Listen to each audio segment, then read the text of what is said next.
قرآن یسوع المسیح کو کلمت اللہ کہتا ہے، یعنی اللہ کا کلمہ۔ پھر سوال یہ پیدا ہوتا ہے کہ کلمت اللہ یسوع المسیح ہی کیوں ہے؟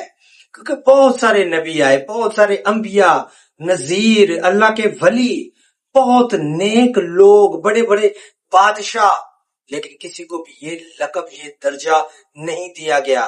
کیا یہ ایک عام لفظ ہے؟ یسوع مسیح کی اس کے بارے میں کیا حقیقت ہے؟ اور حیران کن بات یہ ہے کہ جس کلمے کی بات قرآن کرتا ہے، جس کلمت اللہ کی بات قرآن پاک کرتا ہے، اس کلمے کو بائبل مقدس خدا کہتی ہے۔ پھر ایک اور سوال اٹھتا ہے کہ قرآن کا کلمت اللہ اور بائبل کا کلمہ، بائبل کا کلام ہمیں یسوع المسیح کے بارے کون سی حقیقت بتاتے ہیں؟ آئیں خود مطالعہ کریں بائبل اور قرآن کی روشنی میں اور جانیں کہ حقیقت کیا ہے۔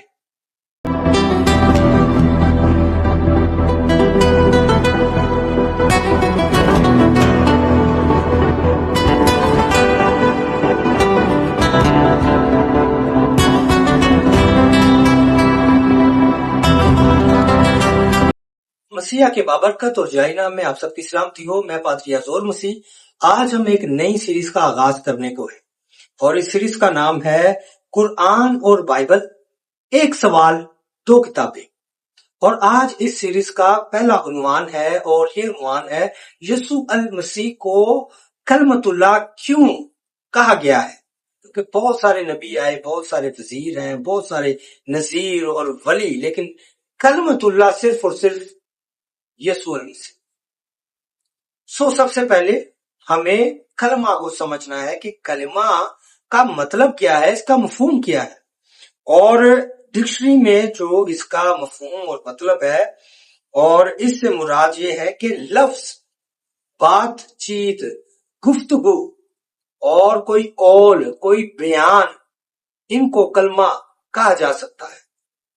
اور مثال کے طور پر میں آپ سے بات کر رہا ہوں تو یہ بھی کلمہ ہے، یہ بھی کلام ہے، اور اس کا تعلق میرے ساتھ ہے۔ جو خدا کہتا ہے وہ اس کا کلمہ ہے، وہ اس کا کلام ہے، اور یسوع المسیح کو کلمت اللہ کہا گیا ہے۔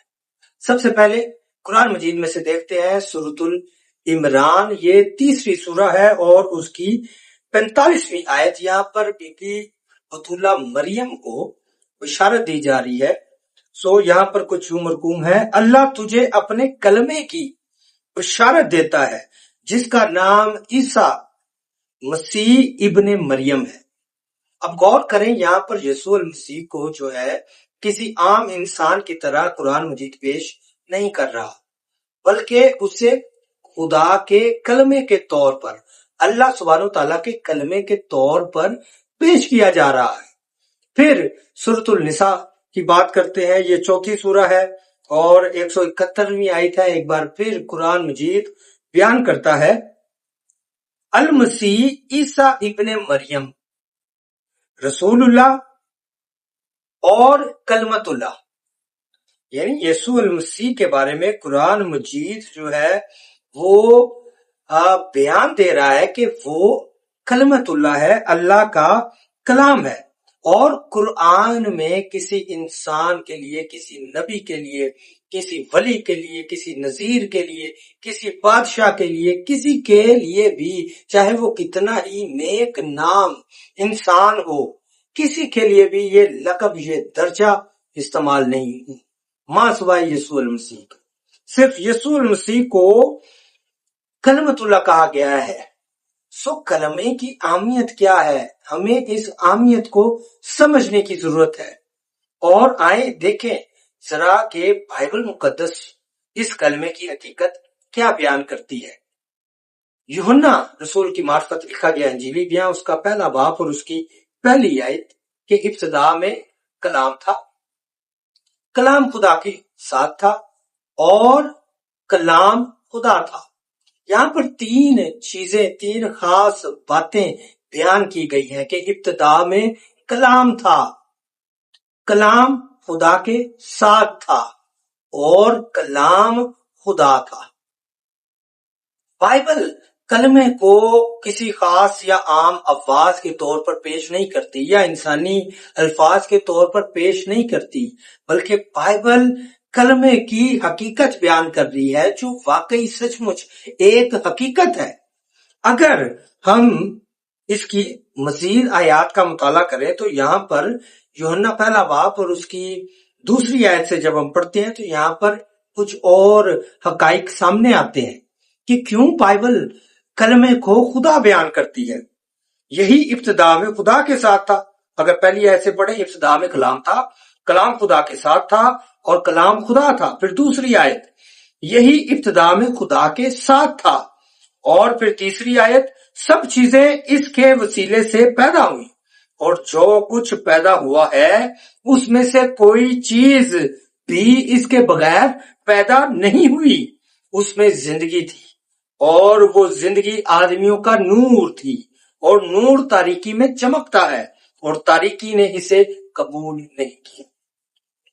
اور کریں ہر چیز اسی کلمے کے سبب سے، اسی کلمے کے وسیلے سے بنی ہے، اور اسے نور کہا گیا ہے، اسے زندگی کہا گیا ہے۔ اور ابلیس نہیں چاہتا، تاریکی جو ہے ابلیس ہے، شیطان ہے، اور شیطان کو تاریکی کے ساتھ جوڑا جاتا ہے، اور یہ تاریکی، یہ شیطان، یہ ابلیس نہیں چاہتا کہ ہم اس کلمے کی حقیقت کو جانیں، اس کلمے کی اہمیت کو جانیں۔ اور پھر یوحنا پہلا باب اور اس کی 4 آیت کا جب ہم مطالعہ کرتے ہیں تو وہاں پر ایک اور خاص بات جو ہے اس کلمے کے بارے میں بیان کی گئی ہے، اور وہ کیا ہے؟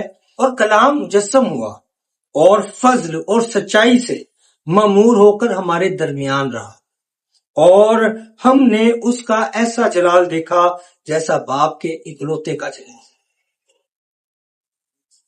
بائبل مقدس یسوع المسیح کے مجسم ہونے کو بھی بیان کرتی ہے کہ وہ کلمہ جو ابتدا میں تھا، جو خدا کے ساتھ تھا اور خود خدا تھا، اس کلمے نے مجسم ہو کر جسمانی شکل کو اختیار کیا، اور وہ ہمارے درمیان رہا، اور ہم نے اس کا ایسا جلال دیکھا جیسا باپ کے اکلوتے کا جلال۔